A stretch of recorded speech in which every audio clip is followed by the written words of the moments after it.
이렇게 올리브트리 캠페인을 추진하면서 우리 한국 시민사회가 그동안 잘 몰랐거나 또는 외면했거나 또는 서구의 시각에서 전달되어지는 매스미디어를 통해서만 봤던 팔레스타인에 대해서 좀 더 정확하게 이해하고 또 왜 우리 한국 시민사회가 팔레스타인과 통화로 협력해야 되는가에 대해서 우리 김재명 교수님 모시고 이야기를 듣고 있는데요. 1편에서는 주인 없는 땅 팔레스타인이라는 주제로 팔레스타인을 이렇게 볼 수 있는 여러 가지의 시각들 또 그런 창문들을 이렇게 좀 여는 시간을 좀 가졌습니다.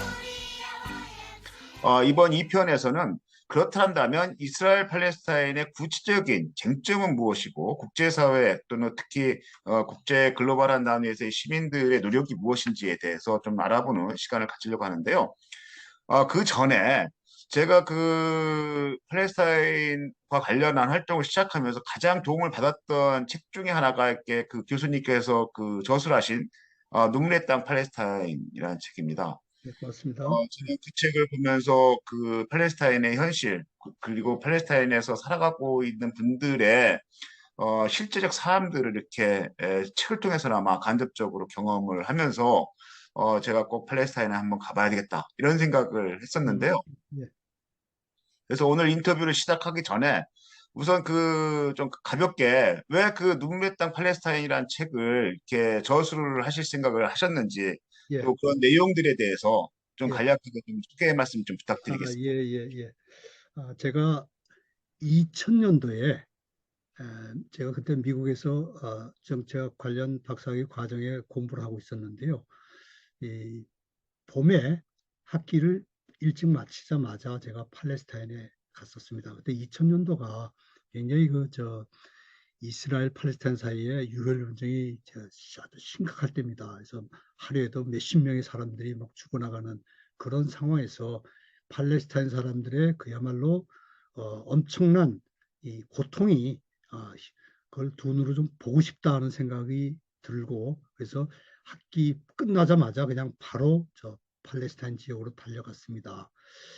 그러면서 1년에 최소한 한두 번은 계속 팔레스타인을 가서 이스라엘 사람들도 물론 거기에 이제 무슨 관리들 또 학교의 교수들 또 만났지만 팔레스타인 쪽에 저항 운동을 이끄는 사람들 흔히 미국에서 또 이스라엘 언론에서 얘기하는 테러 단체라고 얘기하는 하마스 지도자 셰이크 아흐메드 야신 그분은 2004년도에 이스라엘이 헬기로 쏜 미사일에 맞아서 죽었습니다만은 셰이크 아흐메드 야신과 또 팔레스타인 자치정부의 지도자인 야세르 아라파트 그 사람도 2004년도에 똑같이 죽었어요.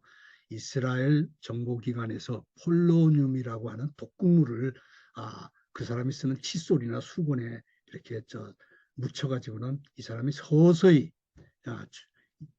몸이 망가졌죠. 그래서 그 사람이 2004년도 겨울에 죽을 때는 그 원인을 정확히 몰랐는데 나중에 스위스의 연구소에서 그 사람의 무덤에서 치아하고 머리카락을 가지고 가서 검사하니까 폴로늄에 중독돼 있어 죽었다는 걸 드러났죠.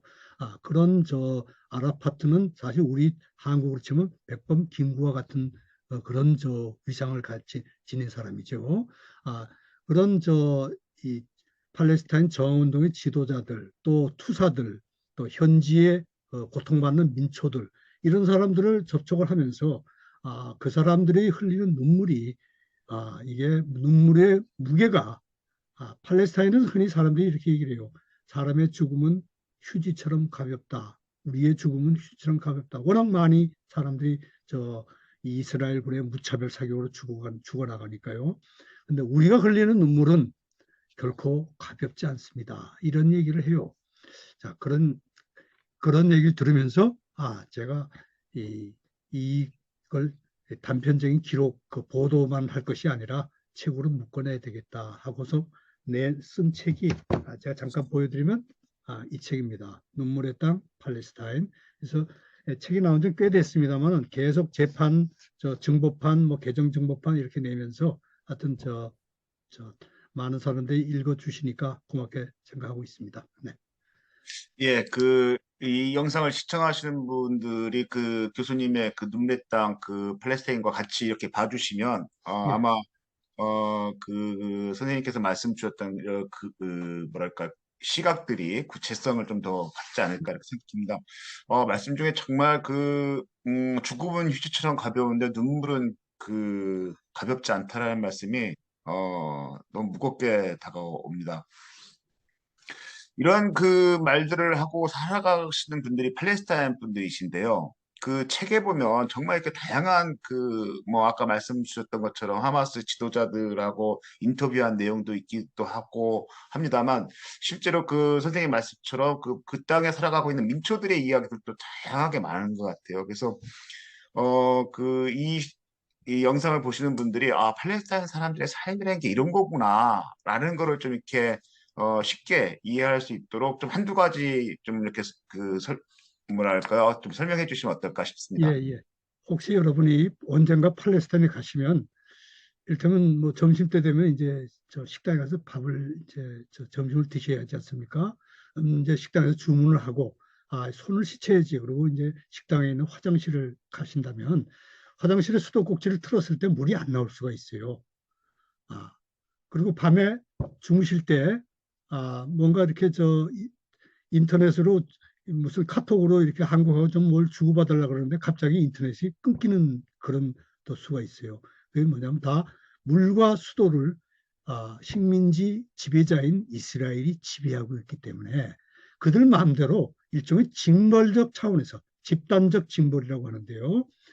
집, 개인이 잘못한 게 아니라 너네 팔레스타인 테러 분자들이 우리 이스라엘 병사를 죽였어.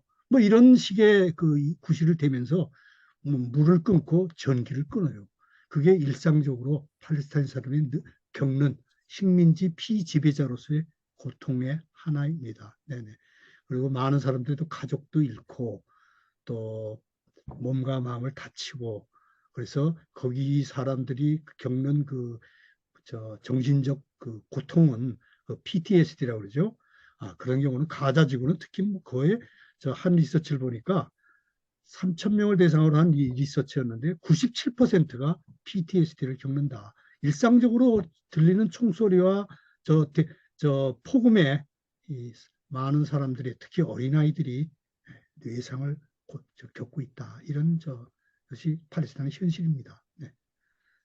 예, 지금 그 선생님 말씀 들으면서 제가 팔레스타인 지역을 처음 방문한 게 이제 2010년도였는데 네네. 그때 홈스테이를 했었어요. 예, 근데 첫날 밤에 가서 이제 저녁에 맛있는 거 먹고 예, 이제 밤을 그 가정집에서 잤는데 예. 화장실을 이용을 했는데 물이 안 나오는 거예요. 그렇죠. 예, 상상도 할 수 없었던 예, 예, 일들이. 예, 그러니까, 용도 어떻게 처리를 해야 될지 난감하더라고요. 예, 예, 그래서, 그 팔레스타인 사람들이 사는 지붕에 이렇게 수저통이 있는 예, 예, 이유가, 예, 그런 거구나라는 걸 그때 예, 예. 경험으로 아, 깨달았습니다. 예, 예. 이제 조금 이제 무거운 주제인데요. 아마 그리고 교수님께 많은 분들이 기대하고 또 듣고 싶어 하는 그 이슈인 것 같습니다. 선생님께서 생각하시기에 이스라엘 팔레스타인의 그 분쟁과 갈등의 쟁점이 예, 예. 무엇이라고 생각하시는지 좀 예, 예. 말씀 부탁드립니다. 그거를 제가 하나, 카드로 하나 만들어서 제가 좀 보면 참고하면서 말씀을 드리겠습니다. 분쟁은 크게 이스라엘과 팔레스타인 사이에 분쟁이 한 5가지가 있는데요. 그러니까 이스라엘이 팔레스타인을 군사적인 억압 통치하면서 이 팔레스타인 사람들의 인권을 침해하는 그것에서 벗어나는 현재 상황을 벗어나려면 팔레스타인 사람들이 독립국가를 세우는 게 가장 1차적인 목표죠. 근데 이스라엘에서는 그거는 협상을 통해서 우리의 승인을 받아야 한다는 식으로 얘기를 하죠. 사실 팔레스타인을 받아들이기 어렵죠. 아, 민족 자결주의에 따라서 우리가 독립을 선포하는 것은 우리의 고유한 권리다 이렇게 얘기를 하는데 이스라엘은 그걸 받아들이지 않죠. 실제로 팔레스타인은 여러 번 선포를 했어요. 그러나 선포하면 뭐합니까? 국제사회에서 팔레스타인이 독립국가로 인정을 받으려면 가장 바람직한 길은 유엔의 회원국이 되는 거죠. 팔레스타인은 여러분이 아시다시피 아직도 유엔의 회원국이 못 되고 그냥 옵저버 그러니까 저 손님으로 뒷자리에 앉아 있는 옵저버 스테이트 그러니까 옵저버 국가죠. 그나마 그것도 2012년도에 그 전까지는 옵저버 엔티티라고 해서 옵저버 단체라고 돼 있어요. 논멤버 옵저버 엔티티가 단체라는 뜻이죠. 그러니까 비회원 옵저버 단체에서 2012년도에 비회원 옵저버 국가 논멤버 스테이트 옵저버 옵저버 스테이트 논멤버 옵저버 스테이트 비회원 옵저버 국가로 그러나 국가이긴 하지만 회원이 못 됐죠. 유엔의 회원국은 뭐 여러분이 아시다시피 193개인데요. 그래서 팔레스타인 쪽에서는 194 프로젝트라고 그래가지고 우리가 194번째 회원국이 되고 싶어요 하고 여러 번 신청을 했지만 간간히 번번이 막히는 건 미국이 딱 또아리를 틀고 미국이 그 승인을 못하면 안 되는 거죠. 일단은 안보리에서 통과를 해야 되니까. 그래서 이게 일단은 이 팔레스타인이 독립국가 되는 거는 어려운 일이지만 그래도 하나의 과제로 쟁점으로 남아 있고요. 그 다음에 이제 독립국가 되면 국경선은 어떻게 설정할 거야? 그게 또 이제 하나의 또 구체적인 현안이죠. 이스라엘은 1967년에 이른바 6.1 전쟁, 6일 만에 이스라엘이 기습작전으로 승리했다고 해서 6.1 전쟁인 그 전쟁으로 이스라엘 영토를 4배나 넓혔어요. 이집트 시나이 반도부터 뭐 하여튼 다 주변을 점령을 했죠. 그러다 이제 시나이 반도는 나중에 뭐 돌려줬습니다만 그러면서 요르단이 가지고 있던 서안지구, 이집트가 가지고 있던 가자지구를 67년도에 6.1 전쟁, 3차 중동전쟁으로 합병을 했는데요. 그거를 합병한 뒤에 이스라엘이 지금 하는 얘기는 벌써 오래전에 합병했습니다만 현실이 바뀌었어. 67년도에 그 국경선, 이른바 이제 그린라인이라고 그러는데요. 초록선. 그 그린라인으로는 우리 돌아갈 수가 없어. 현실을 인정해야지. 그러니까 우리가 좀 더 이 원래 67년도의 전쟁 국경선 바깥으로 확장을 해야 된다 하면서 세우고 있는 게 분리장벽이죠. 그놈의 분리장벽이 팔레스타인 사람들한테는 그야말로 원수와 같은 그런 괴물담입니다. 인공위성을 타고 지구 바깥에서 봐도 대기권의 바깥에서 봐도 보인다고 하는 만리장성이 보인다고 하는데 이 분리장벽도 보인다고 해요.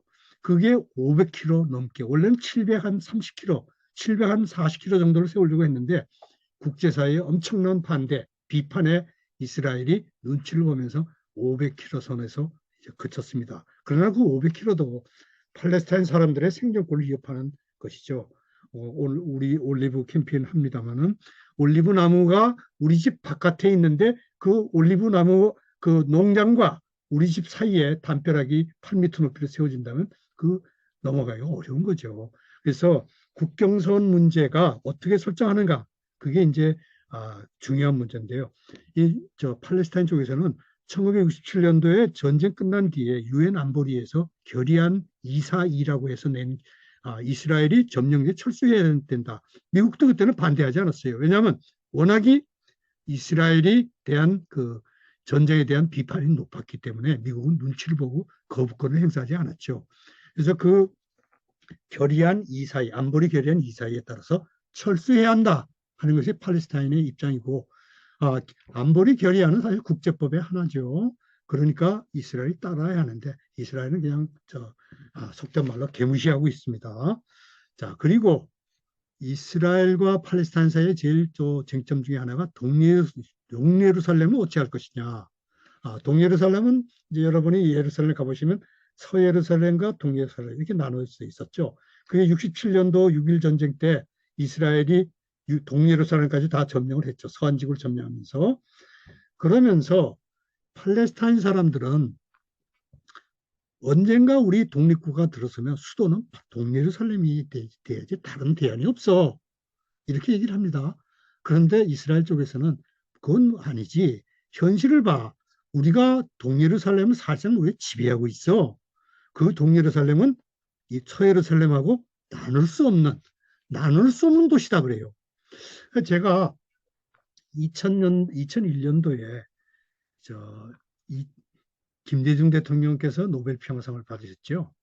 그래서 노벨 평화상을 받은 그 시점에서 받는다는 그 시점에서 이스라엘의 정치 거물인 시몬 페레스하고 인터뷰를 했어요. 시몬 페레스는 여러분이 아시다시피 이스라엘의 그야말로 전설적인 정치인이죠. 노벨 평화상도 받은 분이죠. 그래서 같은 노벨 평화상을 받은 입장에서 중동 평화를 어떻게 생각하시는가 하고 한번 인터뷰를 제가 그 양반 집무실에 가서 했습니다. 근데 이 시몬 페레스 그때는 장관이었어요. 여러 번 총리를 하고 그리고 이제 장관직에 있었는데 이 양반 하는 말씀이 중동 평화는 서로 잘 좋게 대화로 말로 풀어야지 이렇게 피를 흘려서는 안 된다. 굉장히 좀 원론적인 얘기죠. 그래서 동예루살렘 문제 같은 것도 대화로 잘 풀면 될 거다. 이렇게 그냥 대충 넘어가는 식으로 답변을 했어요. 그러나 사실은 저도 이해를 하죠. 그 양반은 그렇게밖에는 얘기하기가 어렵죠. 그런데 나중에 이 양반이 더 나이가 들어서 몇 년 뒤에요.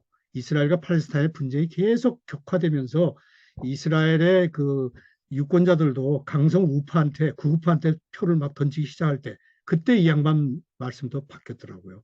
예루살렘은 나눌 수 없는 도시다. 그래서 같은 똑같은 정치인이 앞과 뒤가 서로 다르게 말을 하는 것도 이런 경우도 또 가능한 얘기구나. 그래서 이스라엘 동예루살렘 문제는 이것도 굉장히 뜨거운 감자로 남아 있고요. 그다음에 네 번째 그 쟁점 중에 하나가 난민 문제입니다. 팔레스타인 난민이 굉장히 많죠. 지금 현재 UNHCR, 유엔 난민기구의 집계하기는 580만 명이라 돼 있어요. 근데 원래부터 580만 명 아니죠. 자연 증가인데 원래 처음에 전쟁 날 때 1948년 이스라엘에 들어설 때는 팔레스타인 지역에 130만 명 정도의 팔레스타인 사람이 살고 있었어요.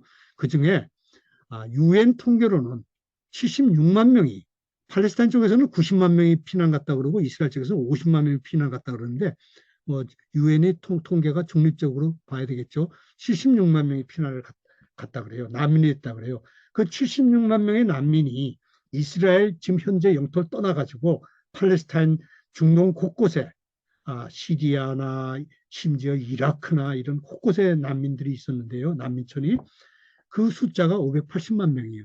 그들의 꿈은 뭐겠습니까? 돌아가는 거죠. 내가 살던 땅으로.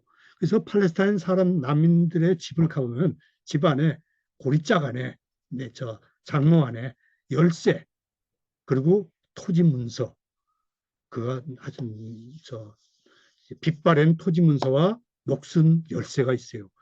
전쟁이 한 달쯤 되면 끝나겠지 하고 돌아가려고 대충 중요한 것만 챙기고 나왔는데 영영 못 돌아갔죠. 그래서 난민 문제, 이스라엘 쪽에서는 배상은 우리가 배상이 아니라 보상은 우리가 검토해 볼 수 있어.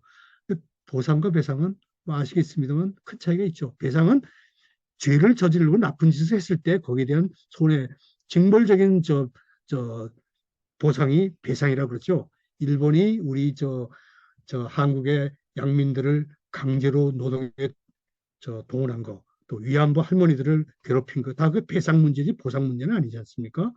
네, 이스라엘은 배상이 아니라 보상은 우리가 검토해 볼 수 있어요. 사실 맞장난 같은 얘기죠. 그러나 팔레스타인 쪽에서는 원천적으로 우리가 돌아가야 된다.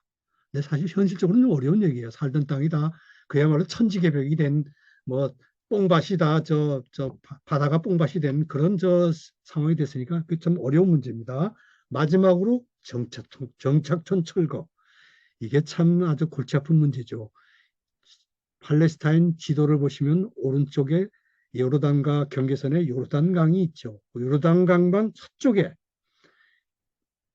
엄청난 숫자의 정착촌이 들어서 있어요. 공식적으로는 130개 정도 들어서 있지만 또 100명, 200명 단위의 소규모 작은 정착촌들이 팔레스타인 원주민들과 싸우면서 거기서 또 아래를 틀고 있어요. 거기 사람들 숫자만 해도 40만 명이 넘습니다. 그 40만 명의 한 3만, 4만 뭐 이 숫자가 해마다 이제 늘어나니까 지금은 더 늘어났겠습니다만은 그 사람들을 어찌할 것인가 이게 골치 아픕니다. 거기다 또 우리가 잘 모르는 또 20만 명이 넘는 또 유대인 정착민들이 있어요. 동예루살렘 건너편에 서울로 치면 하남, 광주, 의정부, 양주 이런 쪽으로 동예루살렘의 동쪽에다가 대규모 이스라엘 주택 잔지를 건설해 놨어요. 이스라엘 쪽에서는 뉴타운이라 그래요. 그리고 뉴타운에 사는 사람들을 뉴타운 레지던스, 그러니까 신도시 주민이라 그래요. 그러나 팔레스타인 사람들은 우리 팔레스타인 땅에다가 불법적으로 지어진 대규모 건축물들, 신도시들은 그게 정착민이 아니고 뭐야? 그래서 정착민 숫자를 그 20몇만 명의 이 팔레스타인 동예루살렘 주변의 유대인 정착민을 합치면 60만 명이 훨씬 넘습니다. 그래서 이 사람들을 어찌할 것인가? 그게 또 하나의 골칫거리로 남아 있죠. 예. 예, 지금 이제 그 5가지 쟁점에 대해서 말씀 주시면서 예. 그래도 그 팔레스타인 관심 가지고 계신 분들 중에는 그 분리장벽이나 그 불법 점령촌 이런 말들은 좀 많이 들어보신 것 같아요. 그래서 예. 조금 그 분리장벽하고 그 점령촌에 대해서 조금만 더 좀 상세하게 좀. 그 분리장벽이라는 게 이제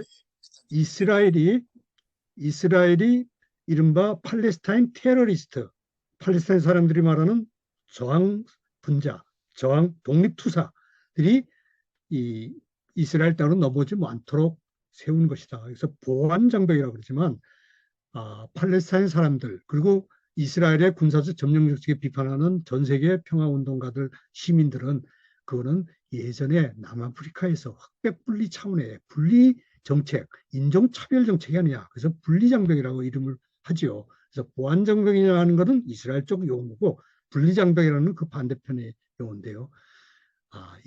동예루살렘에도 분리장벽이 들어서 있죠. 그런데 2015년도에 그때 세월호 때문에 유족들을 위문하신다고 프란치스코 교황님이 오셨죠. 물론 세월호 때문에 한국에 오신 건 아니지만 그 행사의 일환으로 세월호 유족들도 만나고 그런데 그분이 노란 리본을 달고 있었어요. 근데 누군가가 노란 리본을 좀 떼는 게 어떠냐 그런 얘기를 했다 그래요. 정치적인 거니까. 그러나 이 프란치스코 교황님께서 말씀하신 고통 앞에서 중립을 지킬 수 없다. 이런 말씀을 하셨다 그래요. 근데 그 같은 해에 프란치스코 교황님이 동예루살렘에 예수님 태어나신 그 성지 베들레헴을 방문하셨어요. 근데 가다가 예루살렘에서 동예루살렘을 가다가 중간에 차를 멈추라고 그랬어요. 그리고 8m 높이의 분리장벽 앞에서 5분 정도 묵상을 하셨어요. 원래 그거는 일정이 없던 프로토콜이 없던 돌발 사건이었는데요. 이스라엘 쪽은 굉장히 당황했겠죠. 그러나 팔레스타인 사람들이 볼 때는 엄청나게 힘이 됐던 그 사건이었습니다. 8m 높이의 분리장벽이 어떤 의미를 지니는가를 프란치스코 교황님이 몸으로 사실은 증거를 하신 거죠. 그렇듯이 팔레스타인에 세워진 500km 넘는 분리장벽은 팔레스타인 사람들의 평화적인 생존권을 위협하는 전쟁 범죄 건축물이죠. 그래서 이 부분은 전 세계적인 비판 속에서 아직까지 허물고 있지는 않습니다만 언젠가 중동평화가 오는 날은 분리장벽이 없어지는 날이 중동평화가 오는 것이다. 제가 앞서 저기에 야세르 아라파트 팔레스타인 자치정부 대통령하고 인터뷰를 했다고 말씀드리는데요. 그때 이분이 이렇게 얘기를 하더라고요. 베를린 장벽이 어딨냐? 8m 높이의 분리장벽도 없어질 것이다. 제가 그 얘기를 듣는 순간 불이 탁 켜졌어요. 저 양반 굉장히 낙관적이네. 그런데 그 낙관이 굉장히 힘이 있다. 우리가 한반도를 가로지르는 DMZ, 철책선이 언젠가 없어지겠지 하는 막연한 생각을 하지만 적극적으로 없애려고 노력을 하지 않는 한은 사실 그게 빨리 하루라도 늦게 없어지겠죠. 근데 그 야세르 아라파트 그 피에로 팔레스타인 자치정부 수반의 얘기를 들으면서 아, 저렇게 긍정적인 사고를 갖는 것이 이 뭔가 좋은 결과를 가져오는 앞당기는 에너지가 되겠구나. 이런 생각을 했습니다.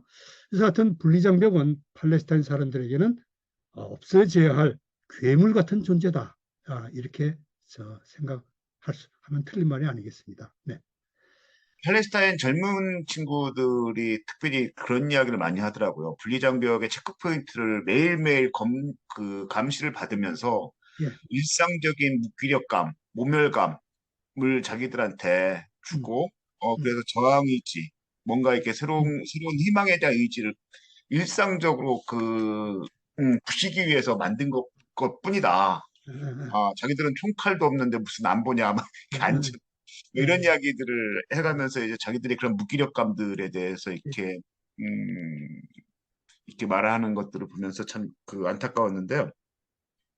지금 이제 그 다음 저희가 준비한 질문은 그렇다 한다면 이런 팔레스타인 이스라엘 간의 갈등과 분쟁을 해결하기 위한 예, 이게 다양한 이스라엘도 그렇고 팔레스타인도 그렇고 아랍 세계도 그렇고 미국도 다양한 이런 정책 이해관계를 갖고 있는 해당 국가들의 노력들이 있을 텐데 예, 그런 예. 부분에 대한 소개와 평가를 좀 이렇게 듣고 네, 네. 싶습니다.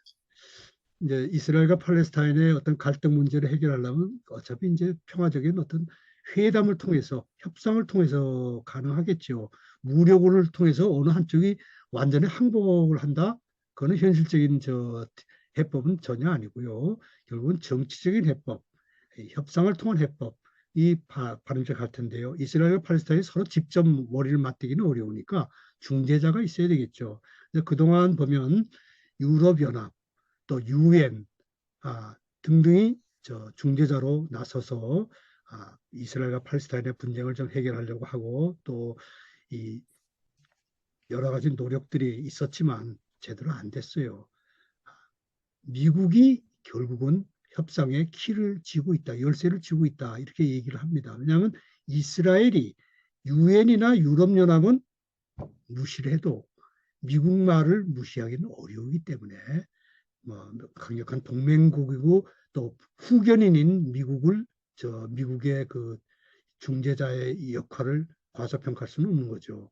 근데 미국의 문제는 객관적인 중립적인 중재자냐 할 때는 그렇지 못하다는 게 또 문제입니다. 이스라엘만 감싸고. 그래서 제가 하마스 지도자 셰이크 아흐메드 야신하고 인터뷰할 때 이 야신이 이렇게 얘기를 하더라고요. 미국이 해마다 20억 달러의 군사원조를 주고 있다. 그 제가 2004년, 2002년 인터뷰할 때는 미국이 이스라엘에게 경제원조 10억 달러, 군사원조 20억 달러를 주고 있을 때예요. 지금 이제 군사원조만 30억 달러를 주고 있습니다. 경제원조는 안 하고. 그 20억 달러의 무기로 우리 팔레스타인 사람 죽이는데 평화를 중재자로 얘기를 할 수 있겠어? 자격이 없다. 이런 얘기를 하더라고요. 맞는 얘기죠. 그래서 미국의 정책이 바뀌어야 중동 평화가 이스라엘과 팔레스타인 사이에 평화가 올 수 있겠다.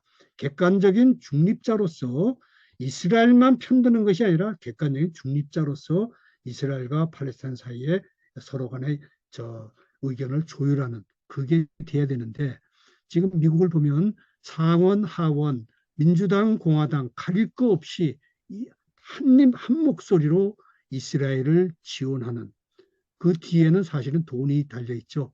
유대인 정치 자금 지원이 달려 있는 거죠. 그래서 유대인을 기쁘게 하는 발언을 하면 정치 자금이 지원이 확 늘어나고 유대인에 대한 어떤 뭐 삐딱하게 무슨 딴지 거는 얘기를 누군가가 했다면 그 사람은 낙선 운동의 표적이 되는 그렇기 때문에 미국의 정치권은 완전히 미국 친이스라엘 일방주의로 가 있고 언론도 마찬가지죠. 언론도 이스라엘 군인이 팔레스타인 사람을 죽이면 에러 실수고 ERROR 실수고 팔레스타인 전사가 이스라엘 사람을 죽이면 ERROR 앞에 T가 붙어가지고 테러가 됩니다.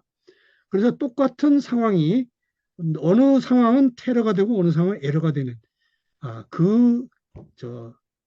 완전히 이중잣대로 미국의 언론이 돼 있고 학계도 마찬가지죠. 미국 학계에서 이를테면 제가 강의실에서 미국의 중동 정책이 잘못됐다. 이스라엘을 일방적으로 돕는 건 그거는 좀 중동 평화로 불안하게 하는 요소다. 이런 얘기를 하고 이스라엘은 군사적 통치를 멈춰야 한다. 인권 침해를 멈춰야 한다.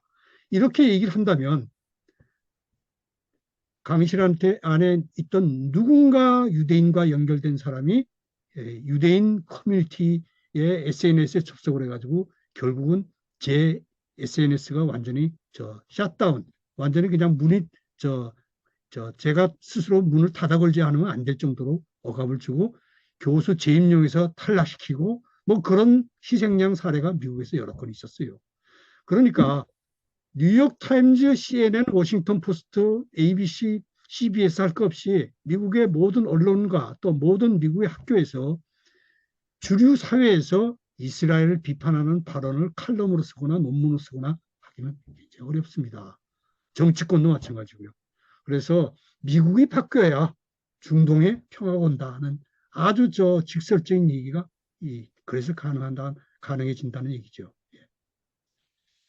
예, 감사합니다. 그 미국의 그 중요성이라기보다 미국이 갖고 있는 아주 심각한 문제를 네. 말씀해 주셨는데 사실은 트럼프 시절에도 이제 대사관을 그 동서 예루살렘 사이에다가 그렇죠. 짓는다든가 아니면 또 그 팔레스타인을 독립을 시켜준다고 하면서 이스라엘의 그 섬나라처럼 둥둥 떠 있는 섬나라처럼 땅을 이렇게 나누는 걸 보면서 제 생각에는 그 외형적으로는 그 팔레스타인과 이스라엘의 그 평화 또는 그 팔레스타인의 독립을 지원하는 척하면서 실질적으로는 이스라엘의 점령을 강화해가는 거에 대해서 묵인하고 지원하고 있는 거 아닌가 이런 느낌을 갖고 있는데요. 아마 교수님께서 말씀을 들으면서 좀 더 그런 생각들이 더 드는 것 같습니다.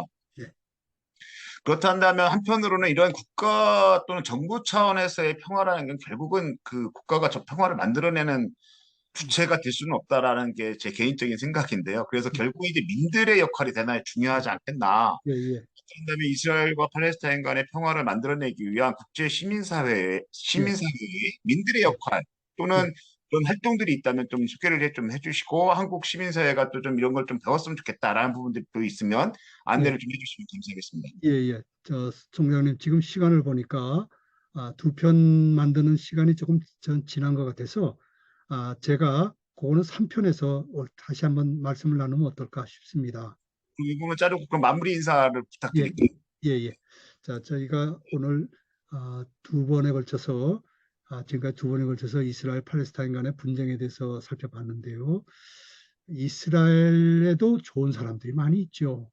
팔레스타인 쪽에 그들이 원하는 땅을 주고 우리가 아쉬운 평화를 회복하자. 이른바 땅과 평화를 교환하자는 생각을 가진 또 많은 이스라엘 사람들이 있습니다. 그런데 문제는 이스라엘 정치 지형에서 그들이 소수자라는 거죠. 80% 이상은 극우 강경파에게 표를 던지기 때문에 네타냐후 같은 그런 강경 보수 정치인이 오랫동안 장수할 수 있는 그런 비결이 되고 그래서 팔레스타인과 이스라엘의 평화를 생각하면 이스라엘 앞서 미국이 바뀌어야 한다고 했지만 이스라엘도 바뀌어야 되겠다 하는 생각을 또 당연히 하게 되겠죠. 예, 감사합니다. 이번 두 번째 주제는 이스라엘과 팔레스타인의 분쟁과 갈등의 쟁점에 대해서 알아보는 시간을 가졌고요. 그렇다면 이제 이런 문제들을 국제사회 그리고 한국의 시민사회 관점에서 어떻게 해석하고 우리와 연관성을 또 찾아보고 또 한국 시민사회 평화운동이 이 일에 대해서 어떤 관점에서 어떤 역할을 할 것인가에 대한 논의를 말씀을 듣는 시간을 3편에서 갖겠습니다. 그동안 2편 말씀 나눠주시느라 고생 많으셨습니다. 감사합니다. 고맙습니다.